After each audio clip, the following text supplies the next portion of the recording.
자, 여러분, 우리 신앙생활의 핵심은 이 순종에 있습니다. 순종입니다. 우리가 다양한 훈련을 하죠. 훈련을 하는데 훈련의 핵심은 순종에 있습니다. 순종하는 거, 하나님의 말씀에 순종하는 거. 오늘 이 본문은 잘 알려져 있는 본문이죠. 사울 왕의 불순종, 순종하는 것 같이 보이지만 순종하지 않는 거죠. 겉으로는 순종하는 척 하는데 사실은 불순종하는 거예요. 그래서 사무엘이 하나님의 뜻을 딱 전달하죠. 그죠? 무슨 말씀하는 것이죠? 여호와는 번제와 다른 제사를 좋아하지 않는다. 제사, 제물, 이 사무엘이 이 말이 무슨 말인지 잘 못 알아들었던 것 같아요. 뭐야? 하나님이 제물을 좋아하지 않는다고? 제사를 좋아하지 않는다고? 매일 제사를 드려지는 것이되 또 사울도 그렇게 제사를 드렸죠.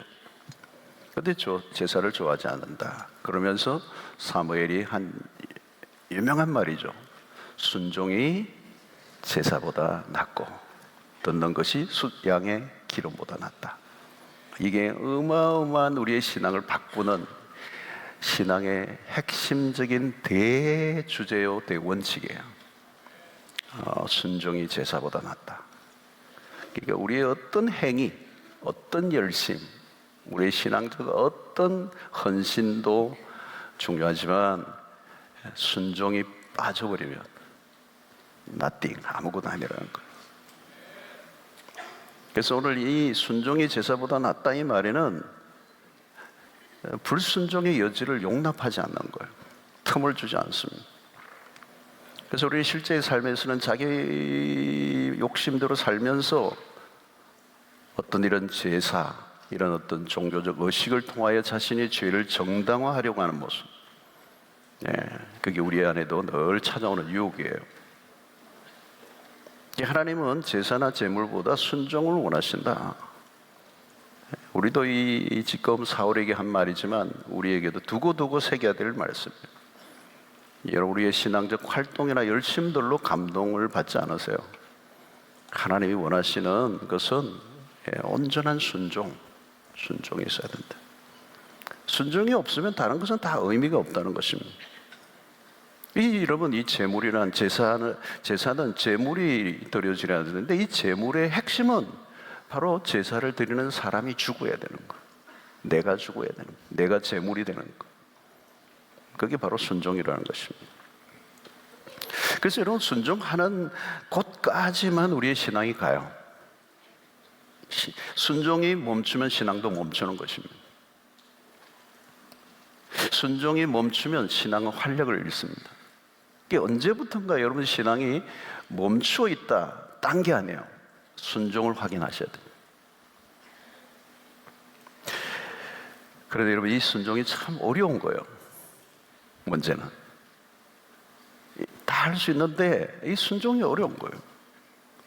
여러분, 우리의 과거의 모습을 에베소서 2장 2절에는 뭐라고 얘기하면 그때 너희는 그 가운데 생활 이 세상 풍조를 따르고 공중의 권세 잡은 자를 따랐으니 곧 지금 불순종의 아들들 가운데서 역사하는 영이라 그랬어요.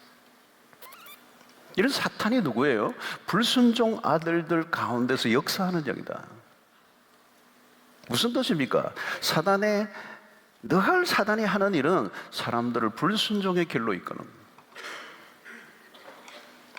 여러분, 이 불순종의 역사는 오래됐죠. 인류 최초로 거슬러 가잖아요. 불순종한 아담의 후손들, 이 뼛속 깊이까지 불순종의 영이 뿌리를 내리고 있는 거예요. 여러분, 마귀는 하나님에 대한 반역을 했습니다. 마귀가 하는 일은 인간들이 하나님에게 불순종하도록 이끄는 거예요. 사단의 왕국은 반역하고 불순종하는 영이에요. 뿌리 나 있는 거예요. 교만의 뿌리예요. 항상 원망, 불평, 시비를 거는 거예요. 여러분, 이 불순종의 역사를 뒤집어 엎으신 분이 바로 예수 그리스도예요. 십자가에서 순종으로 완성하신 거예요. 그리스도의 순종이 십자가를 통하여 완성된 겁니다. 그 순종을 통하여 우리에게 구원을 이루어 주신 거예요. 아버지에게 있어서 가장 기쁜 일은 그 아들의 순종이었습니다. 아담의 불순종을 그리스도의 순종으로 이 구원의 역사를 이뤄내시고 불순종의 역사의 악순환의 고리를 끊어버리시는, 여러분, 하나님이 이스라엘 백성들을 광야로 이끌어내신 목적이 뭐냐면 순종하는 백성으로 만드시는 거예요. 광야에서 훈련시키고자 하는 주 과목이 뭐예요? 순종, 오베이, 순종하는 거예요.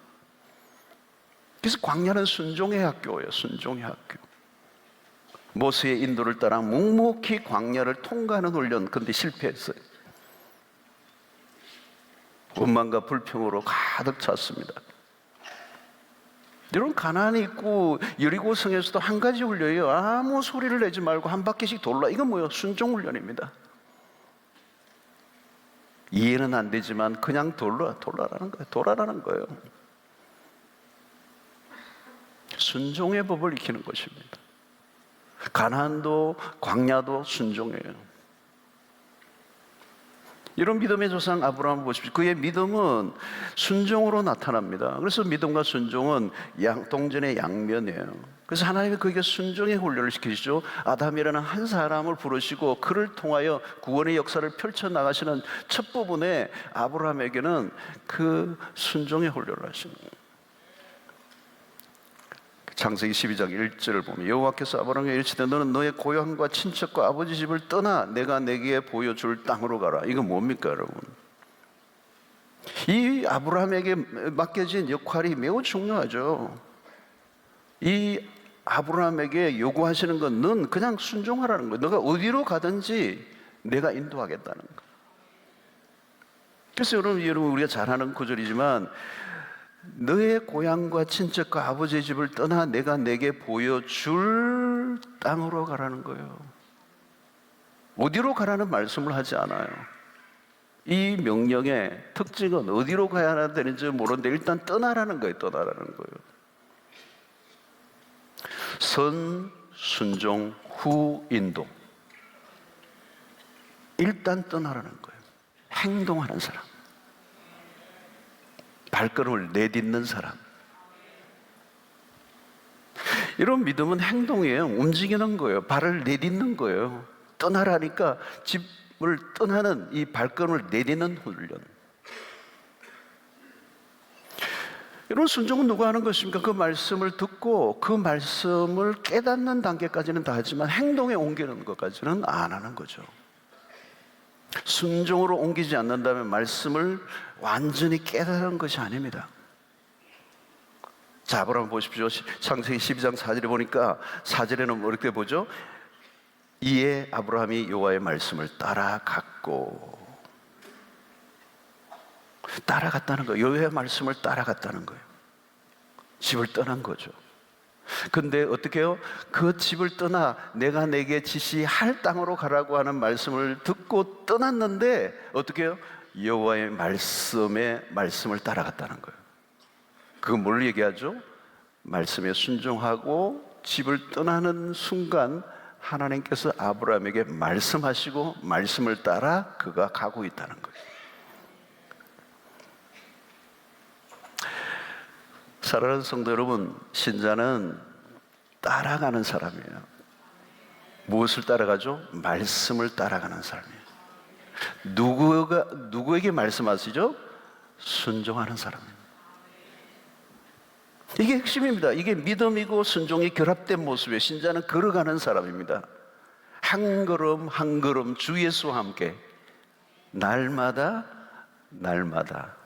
우리는 걷겠네. 걷는 거예요. 어디로?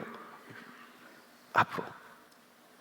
이런 믿음은 순종입니다. 순종은 동사입니다. 걸어가는 것이죠. 구체적인 행동입니다. 생각하는 사람, 고민하는 사람, 의논하는 사람, 논리적인 사람이 연구하는 사람이 아니에요. 계속 걸어가는 사람, 걸어가는 것, 걸어가는 행위. 이게 한 번의 행위가 아니고 과거의 행위로 멈춘 게 아니고 동사이면서 계속 진행형. 이게 믿음의 삶이라. 아브라함의 행동을 통해 우리에게 보여줍니다. 성경은 믿음을 행동화한 이야기들로 가득 차 있다는 것입니다. 그래서 여러분, 우리가 신앙에 있어 매우 경계해야 될 것은 신앙의 사변화입니다. 사변화. 말씀을 듣기만 하고 행동으로 옮기지 않으면 사변화되는 것입니다. 말씀을 행동으로 옮기지 않으면 그 말씀이 모호해지는 거예요. 여러분, 성경이 우리에게 깊이 와닿는 이유는 믿음을 행동화했을 때 경험한 이야기이기 때문에 그래요. 여러분, 이야기는 역사잖아요. 역사, 그죠? 역사는 히스토리, 그 스토리들이란 말이죠.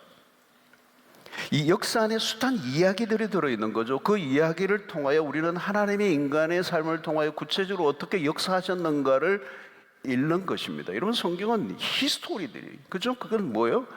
스토리들이 있다는 거, 스토리. 그분의 이야기, 그분의 말씀에 따라 순종하고 행동을 옮겼을 때 그게 스토리가 되고, 스토리가 쌓이니까 역사가 된 거고, 그 역사 안에는 하나님이 그 말씀을 따라 살아간 사람들에게 행하신 일들이 그 안에 들어가 있는 거예요.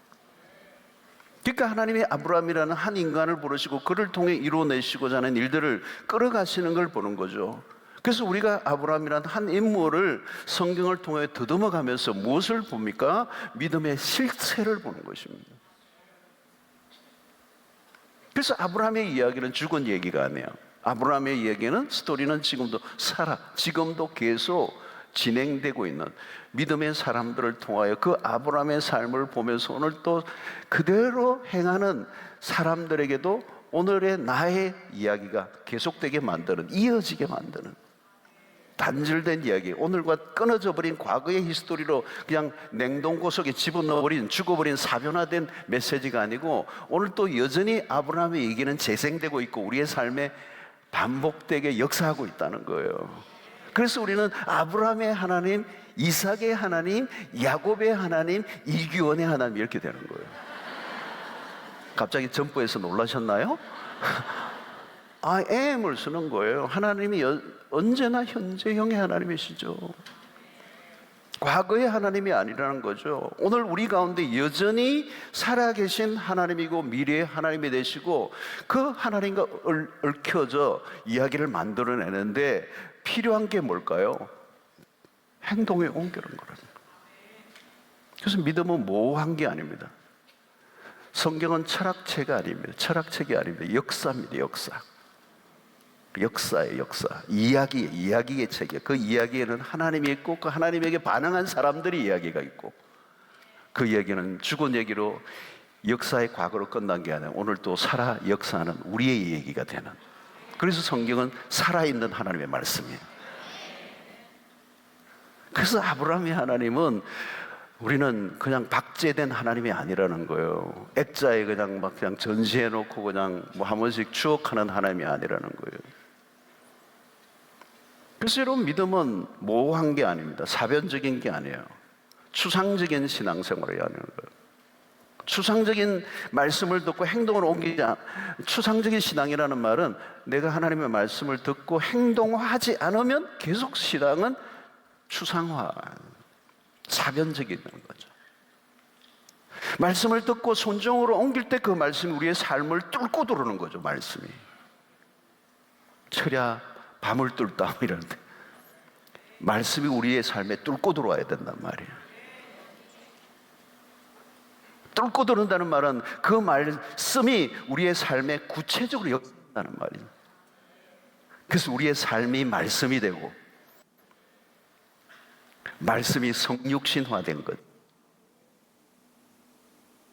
여러분, 우리는 진리의 말씀을 듣기만 하는 게 아니라 그 말씀을 만지고 느끼고 온 삶을 통하여 경험하는 것이잖아요. 자, 여러분, 우리가 하나님의 말씀을 들을 때 때로는 당황스러울 수 있습니다. 내가 가고자 하는 일과 다르기 때문에 그러죠. 아브라함에게 고향과 친척 아버지 집을 떠나라는 말은 굉장히 위협적인 명령이죠. 그 시대 속에 순종하기 어려운 것입니다. 오늘 시대에 옆집으로, 옆 동네로 이사가라, 이민 가라, 그 정도와 비교가 안 되는 것입니다. 부족 사회 속에 그 부족을 떠난다는 것은, 아버지 고향을 집을 떠난다는 것은 그건 상상할 수 없는 일이에요. 그건 그냥 자살 행위와 같은 거예요. 내가 가고자 하는 길과 다를 수 있는 것입니다. 그 명령이 우리의 삶에 위협적일 수 있습니다. 우리가 하나님의 말씀을 들을 때마다 이 말씀대로 하면 망할 것 같은 거죠. 이 말씀이 현실과 너무 거리가 먼 거죠. 격차가 있는 거죠. 여러분, 익숙한 환경을 떠난다는 것이 쉬운 게 아니에요. 우리는 조금만 익숙해지면 엉덩이로 뭉개요. 근데 그 익숙한 환경, 안정된 환경, 세이프 존, 갑자기 여러분 잘 나가던 직장 그만두라고 하면 그 말보다 여러분 위협적인 게 어디 있겠어요, 여러분? 처자식이 다 딸려 있는데 갑자기 직장을 옮겨라고 말씀하셨다면 위험한 선택을 요구받는 거죠. 여러분, 하나님의 말씀이 이렇게 전달될 때는 위험하게 여겨집니다. 그래서 무엇이 필요하죠? 믿음이 필요한 거예요. 여기서 믿음은 어떤 믿음을 말합니까? 믿음에서 가장 중요한 것은 믿음의 대상이죠. 무엇을 믿습니까? 믿음의 대상과의 관계. 결국 믿음은 하나님과의 관계를 맺는 일입니다. 그러니까 믿음의 삶은 충동적인 어떤 결단이나 선택이 아닙니다. 에라 모르겠다 한번 가보자. 그게 아니에요. 그건 믿음이 아니라 그건 만용입니다. 믿음의 삶은 달라요. 하나님이 누구이신가를 알고 그분에게 삶을 맡기는 행위. 핵심은 하나님이죠.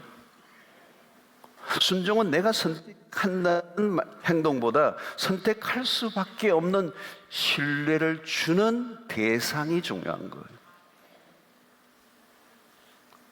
순종은 누가 하는 것입니까? 하나님이 누구이신가를 아는 사람입니다. 아브라함은 이미 지금 창세기 12장에 오기 전에 하나님이 누구이신가를 알고 있다는 것을 우리가 짐작할 수 있습니다.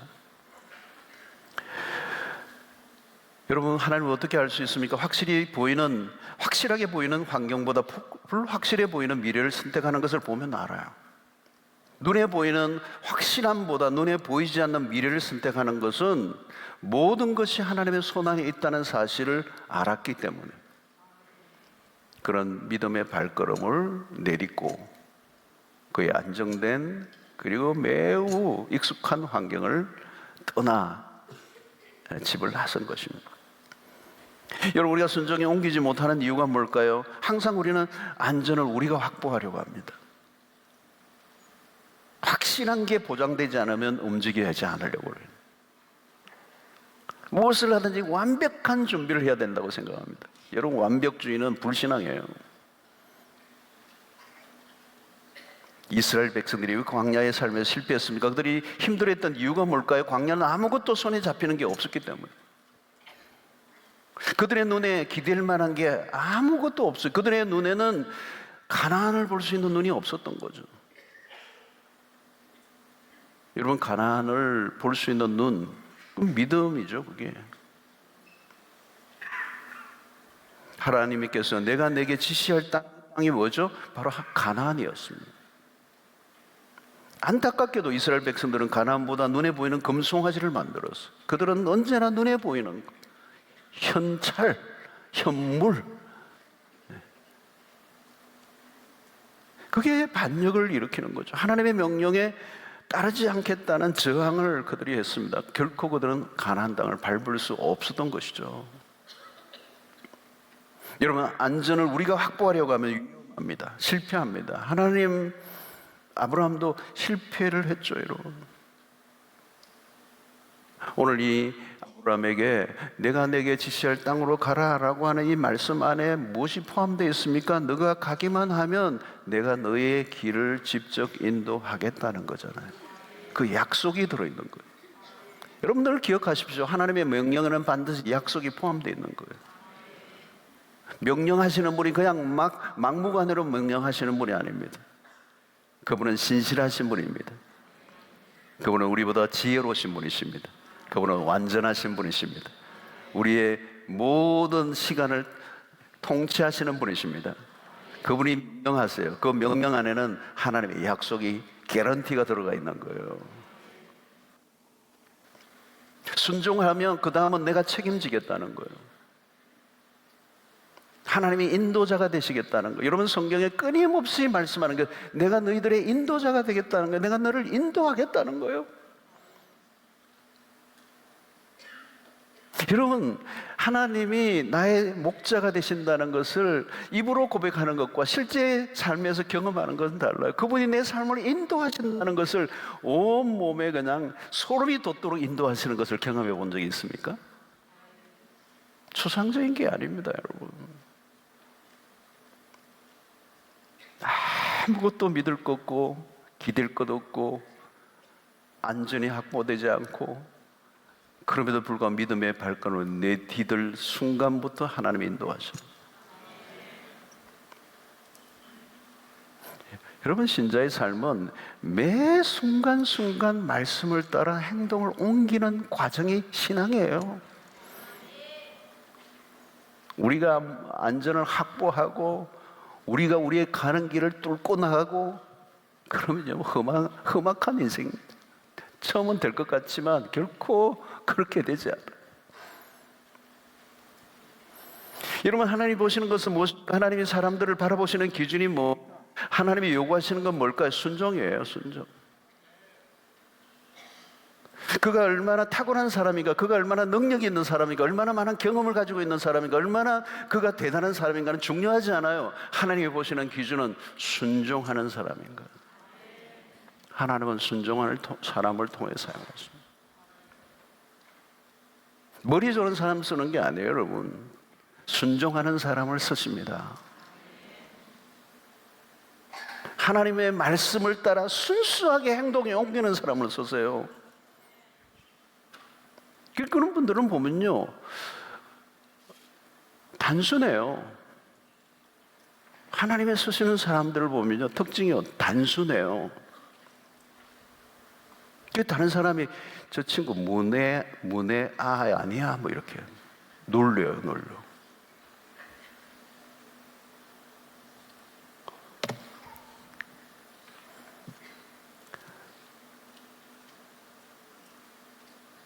여러분, 말씀을 많이 알고 있는 게 중요하지 않아요. 알고 있는 것에 순종하지 않으면 알고 있는 건 의미가 없어요. 말씀을 듣고 즉시 순종하는 사람으로 쓰시는, 하나님의 말씀에 고분고분하게 하는 사람을 쓰시는 거예요. 그래서 민수기서를 보면 불순종하는 백성들이 잘 드러나죠. 그래서 신명기는 순종의 책이잖아요. 제2세대들이 가나안에 들어가요. 가나안은 순종의 세대들이 들어가요. 하나님은 순종의 사람들을 통해 일하십니다. 순종하는 사람들 보세요. 공통점이 있어요. 무엇인가를 시작하는데 약간 부족해 보입니다. 약간 엉성해 보입니다. 완벽하지 않은 것 같아 보여요. 일이 안 될 것 같아요. 그런데 그들은 말씀을 향해 뚜벅뚜벅 걸어가는 거죠. 여러분, 무모하게 계획성 없이 행동하라는 말이 아닙니다. 여기서 핵심은 말씀이 주어지면, 그리고 그 말씀으로 인해 확신이 오면 행동하라는 거예요. 말씀을 듣고 알고 깨달았다면 그 다음에 반드시 따라와야 할 것은 너무도 당연하죠. 적용, 순종이잖아요. 그 순종, 말씀에 대한 반응이란 실천이란 말이에요. 실천을 해야 비로소 내가 제대로 들은 것이죠. 말씀을 듣고 행동에 옮길 때 이야기가 만들어집니다. 하나님이 우리의 삶 가운데 일하신 그 이야기는 순종하고 행동에 옮길 때 만들어지는 거잖아요. 그런 이야기들이 쌓여져 갈 때 그게 신앙의 커리어죠. 믿음이 자란다고 얘기할 수가 있고, 그런 스토리가 많을수록 담력이 생기고 더 순종할 수 있는, 그죠? 믿음이 생기는 것입니다. 여러분, 순종은 쉽지 않습니다. 순종을 하려면 자기의 생각을 내려놓아야 합니다. 불순종의 영은 어떤 것입니까? 내가 하고 싶고 내가 말하고 싶고 내가 원하는 길이 있는 거죠. 그걸 고집하는 거잖아요. 이스라엘 백성들이 그 고집이죠. 고집. 쉽게 얘기하면 고집이에요. 고집 불통이에요. 여러분, 내가 나를 증명하려고 하면 순종이 어려운 것입니다. 순종은 무엇입니까? 내가 나를 증명하는 게 아니고 나를 통하여 하나님을 증명해내는 것이지, 내가 얼마나 대단한 사람인가를 증명하는 게 아니에요. 하나님이 얼마나 위대하신 뭔가를 증명해내는 거, 그게 순종이에요. 그러려고 하면 나의 고집, 내 철학, 내 계획, 내 생각, 내 모든 것들을 내려놓는 거예요. 그래서 순종의 목표는 분명합니다. 순종을 통하여 하나님의 말씀이 진리임을 드러내는 거죠. 명령하신 분이 누구인가를 증명해내는 것. 그래서 이 순종을 삶을 살아가고자 할 때 두려움이 찾아옵니다. 과연 이 길을 가는 게 맞는가? 내가 생각하는 것과 다른 것이 보일 때가 있어요. 순종의 길이 유혹입니다. 빠른 길, 쉬운 길, 꼭 그렇게 해야 되나? 타협하고 싶은 마음. 그러나 여러분, 두려워하지 마십시오. 그것이 하나님의 말씀이라면 그 말씀을 하나님이 책임지십니다. 여러분, 순종해 보세요. 순종하면요, 하나님이요 바짝 긴장하십니다. 여러분, 하나님이 긴장하는 사람이 되십시오. 왜요? 하나님이 말씀하신 그 말씀에 그대로 순종하는 사람이 있으면 하나님이 책임지셔야 되잖아요. 그렇게 긴장하는 거예요. 책임지셔야 되니까. 그 말씀이 이루어져야 되니까. 워낙 다 듣고 끝내버리고 순종 안 하니까 긴장할 일이 없었는데, 가끔 한 사람들이 순종하려고 하면 하나님이 갑자기 일이 생겼네. 여러분, 순종을 위해 기도하면 그 기도가 응답이 빠르죠. 그냥 무턱대고 응답을 구하면요, 대책 없는 기도예요. 여러분, 요한복음 15장 7절을 보세요. 너희가 내 안에 거하고 내 말이 너희 안에 거하면 무엇이든지 원하는 대로 구하라. 그리하면 이루리라. 자, 여러분, 여기 이 구절에 어디에 줄 꽂고 싶으세요? 눈에 확 들어오는 데가 있죠. 원하는 대로 구하라. 그리하면 이루리라. 아멘, 아멘, 아멘, 아멘, 아멘. 앞에는 읽지도 않았어. 너희가 내 안에 거하고 내 말이 너희 안에 거하면, 뒤에는 잊어버리세요. 그거는 우리가 신경 안 써도 돼요. 우리가 하나님의 말씀에 거하면, 그 말씀이 우리 안에 거하면, 그건 뭐예요? 말씀의 순종을 말하는 겁니다. 내 말이 너희 안에 거하면 무엇이든지 원하는 거라. 그리하면 이루리라. 이보다 더 확실한 응답이 어디 있겠습니까? 백지수표를 내민 것과 똑같아요. 누구에게 하신 말씀입니까? 하나님의 말씀, 그분의 안에 거하고 그분의 말씀이 우리 안에 거하는 삶. 조건절이에요, 조건절. 하나님의 말씀 안에 살아가는 삶을 살면 무엇이든지 원하는 대로 구하라. 와이낫이에요, 와이낫. 왜 안 들어주시겠느냐는 거예요. 여러분, 어떤 기도를 들으십니까? 순종을 위한 기도를 들으셔야 돼요.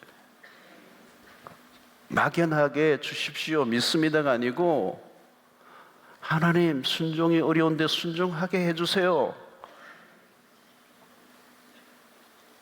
말씀을 듣고 구체적으로 행동에 옮기는 사람의 기도는 모호하지 않습니다. 기도가 두리뭉실해요. 기도가 하나님이 응답하시고 싶어도 응답하기가 참 애매모호한 기도를 막 두리뭉실로 해. 구체적이어야 돼요. 근데 말씀에 순종하는 사람들은 구체적일 수밖에 없습니다. 하나님, 힘 주셔야 됩니다. 포기하고 싶은데 포기를 할 수 없습니다. 힘 주십시오. 주님이 말씀하시니까 내가 떠나겠습니다. 주님이 말씀하시니까 이렇게 결단하겠습니다. 주님이 말씀하시니까 내가 용서하기로 하겠습니다. 주님이 말씀하시니까 내가 섬기겠습니다. 이런 결단을 할 때 힘 주십시오. 여러분, 주님이 겟세마네 동산에서 아버지께 기도합니다. 아버지, 할만하시거든 이 잔을 내게서 옮기시옵소서. 그러나 나의 원대로 마옵시고 아버지의 원대로 되기를 원합니다. 순종의 모델이시죠. 여러분, 예수님의 삶은 한마디로 순종입니다. 히브리서 5장 8절로 9절에 보니까 그가 아들이시면서도 받으신 고난으로 순종함을 배워서 온전하게 되셨은즉 자기에게 순종하는 모든 자에게 영원한 구원의 근원이 되시고, 완전한 순종을 하셨습니다. 그냥 순종이 아닙니다. 그냥 순종이 아니에요. 순종을 배우셨다고 그랬어요, 여러분. 순종을 레슨 하셨어요. 그리고 그가 아들이라도 순종을 배웠다는 거예요. 여러분, 내 순종을 배우는데 무엇이 필요하다고 하십니까? 고난으로 순종함을 배우셨다. 그러니까 여러분, 순종을 배운다는 건 쉬운 게 아닙니다. 쉬운 게 아니에요. 주님은 순종을 계속 배우셨습니다. 그리고 그 순종을 제자들에게 가르쳐 주셨습니다. 그래서 최고의 명문 학교는 어딜까요? 순종의 학교입니다. 순종의 레슨이 주 과목이에요. 순종을 배우지 않으면 아무것도 배운 것이 아닙니다. 우리가 학습은 하지만 훈련을 시키시는 분은 하나님이세요. 하나님 우리를 다루십니다. 가끔 고난을 당할 때 우리는 힘들어요. 우리가 보기에는 괜히 고난을 주신다고 생각할 수 있습니다. 그러나 하나님은 고난을 통하여 순종을 배우게 하십니다. 여러분, 고난을 당할 때 제대로 레슨 하셔야 됩니다. 그 고난을 제대로 받아들이고 제대로 감당해내는가를 하나님 보십니다. 그 고난 속에서도 감사를 찾아내셔야 합니다. 그 고난 속에서도 하나님의 손길을 발견하셔야 돼요. 그 고난을 통해 하나님과 관계가 더 깊어져 가야 돼요. 그분을 더 신뢰하는 거죠. 여러분, 우리는 고난을 당할 때 우리 홀로 고난을 당하는 게 아닙니다. 고난 중에 하나님이 함께 하십니다. 그래서 여러분, 고난을 하나님과 함께 이겨내는 법을 배워야 돼요.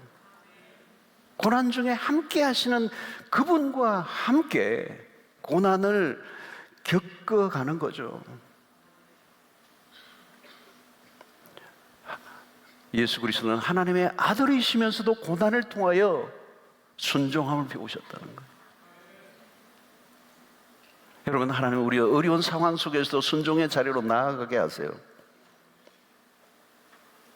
여러분, 우리가 늘 가고 싶은 길이 따로 있어요. 그게 이스라엘 백성들이에요. 끊임없이 자기의 길을 가고자 하는. 여러분, 순종할 때 진짜 그때 배우는 겁니다. 순종하지 않는 것은 아직 배움의 단계가 아니에요. 주님이 보여주신 모범은 순종입니다. 친히 우리에게 순종의 모범을 보여주셨는데 그 순종은 어떤 것이죠? 빌립보서 2장 8절에 보니까 오히려 자기를 비워 종의 형체를 가지사 사람들과 같이 되셨고 사람의 모양으로 나타나사 자기를 낮추시고 죽기까지 복종하셨으니 그 십자가에 죽으심이라. 죽기까지 복종하셨으니. 죽기까지 복종하셨으니. 이게 완전한 순종입니다. 십자가는 인류의 불순종을 끊어내신 사건입니다. 철저한 순종, 완전한 순종. 여러분, 처음부터 우리가 완전한 순종을 할 수 없습니다. 겟세마네 동산의 기도가 오기까지 주님은 계속 순종을 레슨하신 거예요. 그래서 여러분에는 작은 순종에서부터 계속해서 순종을 배워가는 거예요. 조금씩 내 중심적으로, 내 고집대로, 내 생각대로, 내 방식대로, 내 머리를 털면서 살아가는 방식을 내려놓고. 그래서 요한복음 6장 38절을 보면 내가 하늘에서 내려온 것은 내 뜻을 행하려 함이 아니요 나를 보내신 이의 뜻을 행하려 함이라. 주님은 계속 아버지의 뜻을 생각한 거죠. 주님에게 있어 순종은 기본적인 삶의 태도였습니다. 하나님과의 관계 안에서 철저히 순종의 모습을 보이셔서 주님은 스스로 단독으로 무슨 계획을 가지신 분이 아니요 아버지의 뜻을 이루게 오셨다는 것을 너무도 명확하게 알고 자기의 존재의 목적을 따라 사신 거예요. 이게 순종하는 자들의 태도인 것이죠. 그래서 요한복음 4장 34절에 예수께서 이르시되 나의 양식은 나를 보내신 이의 뜻을 행하며 그의 일을 온전히 이루는 이것이니라. 주님에게 음식은 아버지의 뜻에 순종하는 것이라는 거예요. 여러분, 양식 없이는 살 수 없잖아요. 밥 먹지 않고 살 수 없잖아요. 근데 주님의 양식은, 밥은 매일 아버지의 뜻에 순종하는 것이었다는 거예요. 그게 내 양식이라는 거예요. 얼마나 놀라운 얘기예요. 얼마나 놀라운 얘기예요. 아니, 나는 아버지에게 순종하지 않고는 단 한순간도 살 수 없습니다. 밥 먹듯이 순종한 거예요. 그 순종이 밥이었다는 거예요. 일용할 양식이 순종이에요. 이게 얼마나 엄청난 얘기예요, 여러분. 우리는 불순종은 밥 먹듯이 할 때가. 이런 신앙은 순종의 얘기예요, 순종. 순종이 없으면 믿음을 이야기할 수가 없습니다. 우리가 믿음 얘기하는데 믿음이 너무 추상화되어 버렸어요. 믿음은 순종의 얘기예요. 믿음과 순종을 어떻게 갈라낼 수가 있죠? 순종을 통하여 믿음을 확인하고 순종의 결과로 또 다른 순종을 낳는 것이죠. 그래서 순종하는 사람이 늘 순종을 해요. 순종을 통해서 믿음의 길에 들어선 사람들은 순종을 기뻐해요. 그리고 소극적인 순종이 아니라 적극적인 순종, 부분적인 순종이 아니라 완전한 순종을 하려고 애를 쓰는 거죠. 여러분, 그래서 하나님의 아들들은 순종의 영으로 가득합니다. 말씀을 듣기가 무섭게 행동에 옮기는 행동하는 그리스도인, 고민하는 신앙이 아닙니다. 때로는 무모하게 보여도. 여러분, 허드슨 테일러나 시티 스터드나 여러분 외기나 OMF를 만든 그래서 중국 오지에 들어가서 선교를 했던 그분들의 얘기를 들어보세요, 여러분. 여러분, 시티 스터드 같은 사람은 타고난 사람이에요. 옥스퍼드 출신이에요. 짐 엘리엇도 마찬가지예요, 여러분. 시티 스터드는 이 옥스퍼드 갑자기 헷갈려. 캠브리지 뭐 비슷하죠, 그죠? 캠브리지 시린이에요. 탁월한 사람들이에요. 근데 어느 날 떠나는 거예요. 모든 사람들이 손가락질을 하죠. 무모해 보이는 거죠.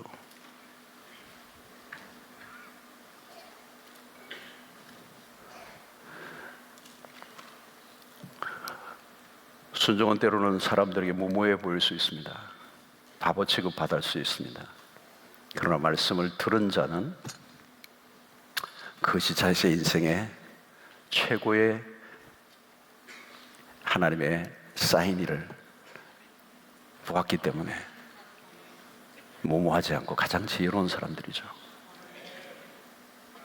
여러분, 행동할 때 행동해야 돼요. 여러분, 믿음의 행동이에요.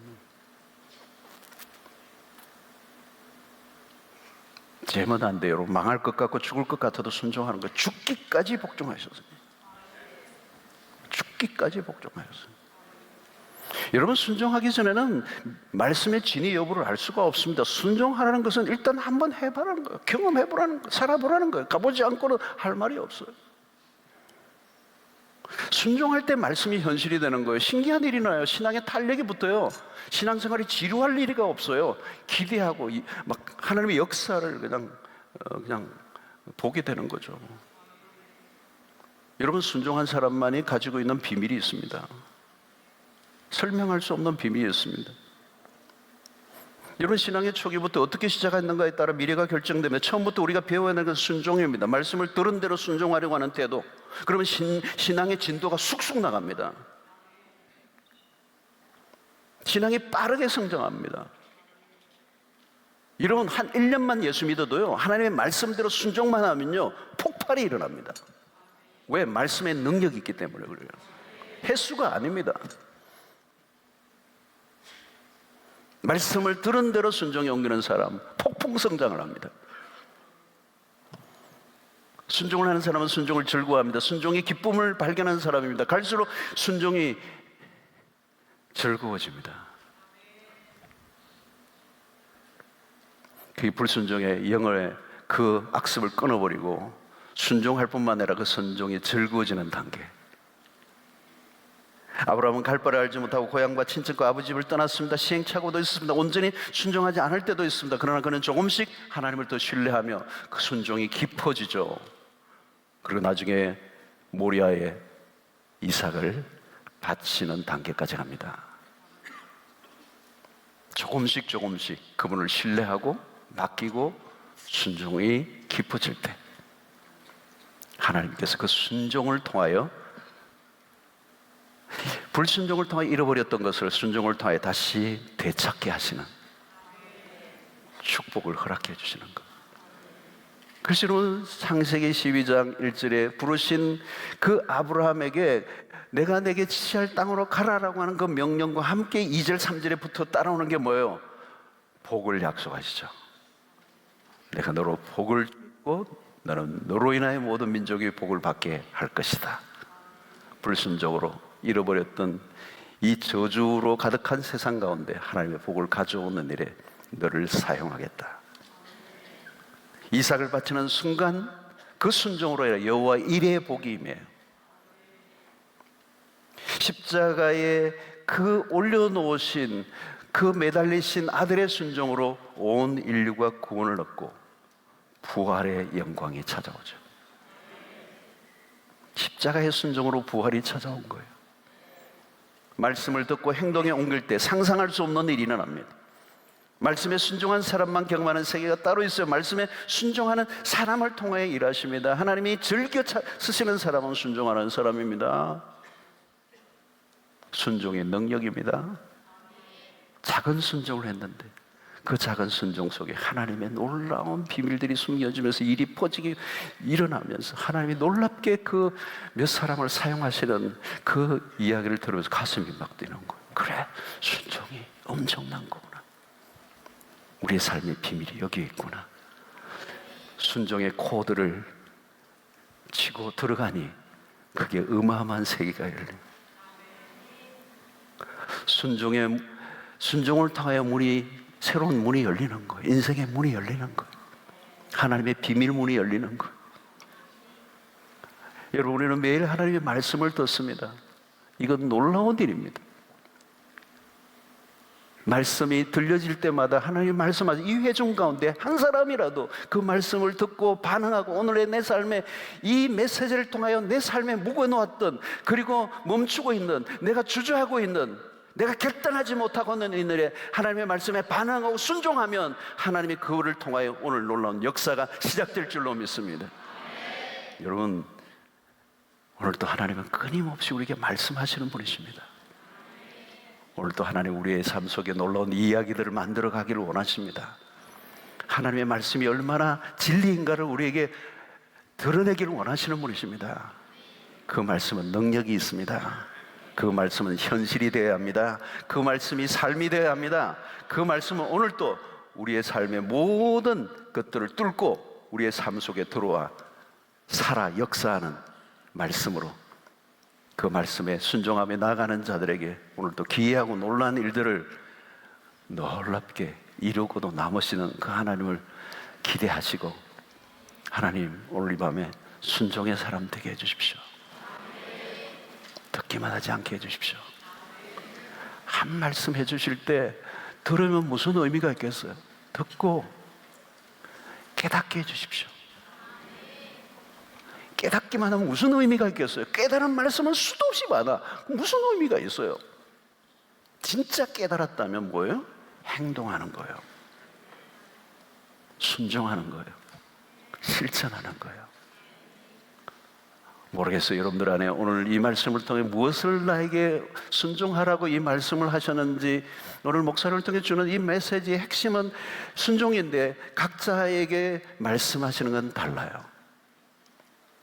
그 순종을 통하여 새로운 문을 열어 들어가셔야 하나님이 예비하신 새로운 장면이 펼쳐집니다. 그때 우리의 신앙은 활력을 얻어요. 순종을 멈춘 순간부터 신앙은 보링해져요. 지루해져요. 재미없어요. 듣기만 하는데 무슨 재미가 있겠어요? 듣고 순종할 때, 역사가 일어날 때 우리의 삶은 흥분이 되죠. 날마다 경이로움에 빠져요. 하나님의 살아계심을, 그 말씀의 현실을, 말씀의 능력을 여러분의 삶 속에 경험할 때 내일 아침이 기대가 될걸요. 내가 그 말씀을 순종하기만 하면 하나님이 어떤 일을 행하시는지를 볼 수 있게 되기를 주의 이름으로 축원합니다.